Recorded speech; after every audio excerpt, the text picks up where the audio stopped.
సహజ సిద్ధంగా ఏర్పడిన చిన్నటి గుహలు, వాటి రాళ్ల మధ్య పారుతున్న సన్నటి సెలయేళ్ళు, అల్లరి గాలుల్లో ప్రకృతి చిక్కటి ఆచ్ఛాదనలు జరిగే వేళ ఆకుల మధ్య దాగి కన్ను గీటే కొంటె సూర్యుడి సరసపు హేళ.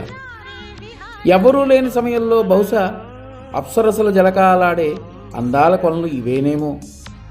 దివి నుండి దిగివచ్చి ఊయలలు ఊగే ప్రదేశమేమో. వర్ణించడానికి ఎన్నో సంపులు, పదాలకు అందని సోయగాలు. ఎర్రటి కొండల్లో పచ్చని చెట్ల మధ్య వనదేవత దాచుకున్న అందమైన లోగిళ్ళు ఈ కొచ్చారికల్ గుహలు. హుషారు.